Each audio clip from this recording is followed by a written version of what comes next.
I've wanted to try to put something together which started with... It didn't begin as a thunderous rock anthem. It began quietly, almost delicately, with a fragile, exposed acoustic guitar. I wanted to build something that felt vulnerable at first, stripped down, almost tentative, played in a style reminiscent of a poor man's Bourrée by Bach. That was the foundation. From the very beginning, the idea was intimacy before impact.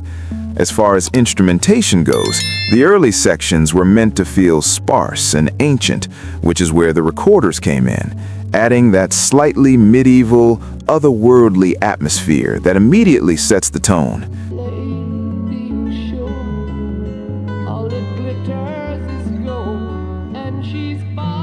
Jimmy Page wrote the music for Stairway to Heaven in fragments while staying at Bron Ywrawr, a remote Welsh cottage. He captured those early ideas on a simple cassette recorder, piecing together melodies and progressions bit by bit. Nothing was rushed. The song was conceived as a slow reveal, designed to build in intensity over time. The recorders in the introduction, played by John Paul Jones, gently guide the listener in. Then comes the pivotal guitar solo, Page's Telecaster cutting through like a turning point.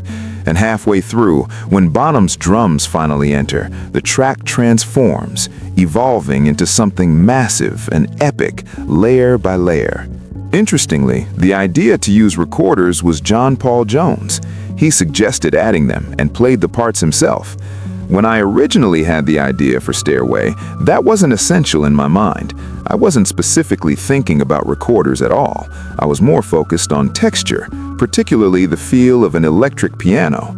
But once the recorders were added, they gave the piece a character that couldn't be ignored, something timeless and slightly mystical. From the outset, the core idea behind Stairway to Heaven was to create a composition that never stood still, a piece of music that would keep unfolding, introducing more layers, more moods, and more emotional weight as it progressed. The subtlety and intensity weren't accidental. On every level, musical, emotional, and atmospheric, the composition was meant to accelerate. It doesn't just move forward, it opens up. Each passage reveals something new, pulling the listener deeper, until by the end, the song has completely transformed from what it was at the start.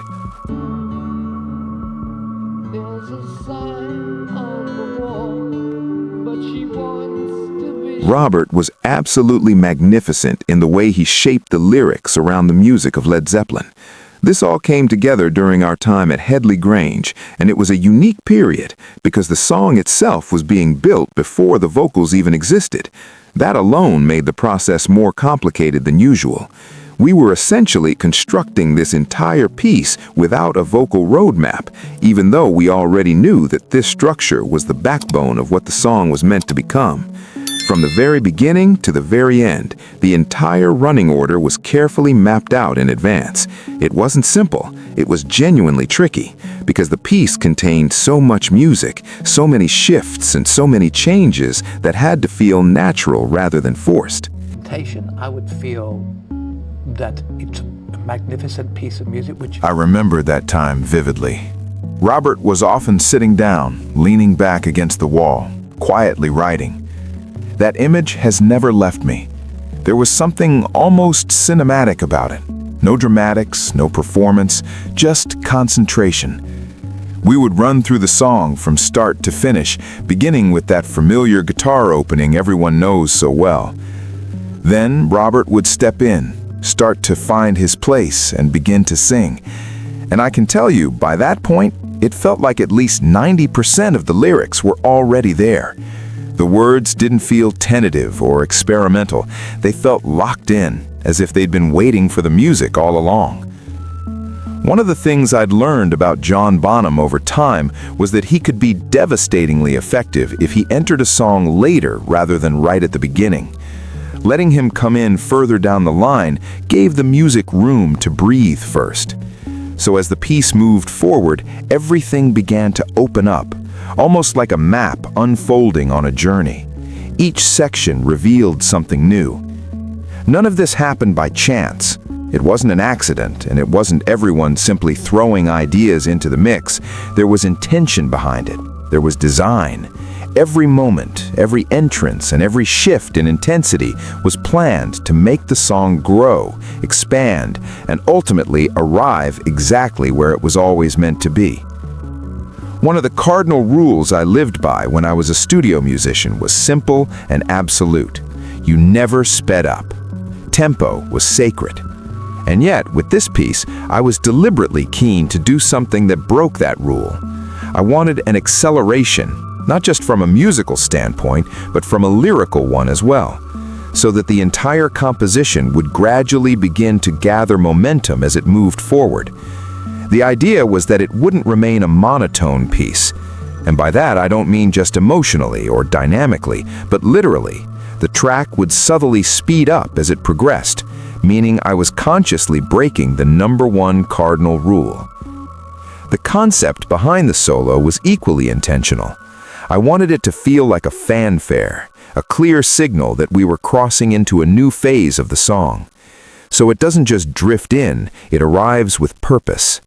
That fanfare introduces the solo, and once it's there, the guitar is meant to cut straight through everything. It's direct, it's assertive, and it marks a definite transition in the journey of the piece. That period was an incredibly inspired time for all of us. We were living at Headley Grange as a residence, eating there, sleeping there, and making music there. That was our entire existence, day after day after day, and you can hear that immersion when you listen to the 4th album.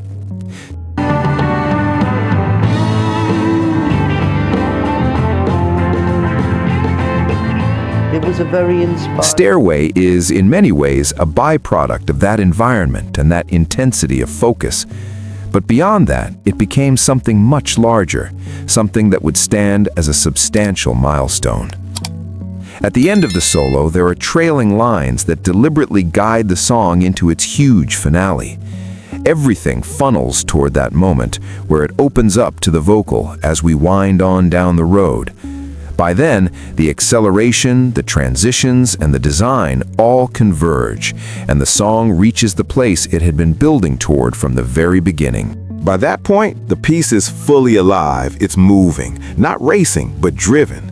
The passion has completely unfolded on every level, especially lyrically. Everything is working together, pushing forward with conviction.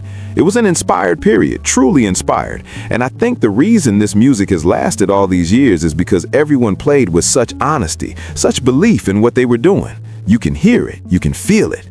And she's buying a stairway to heaven.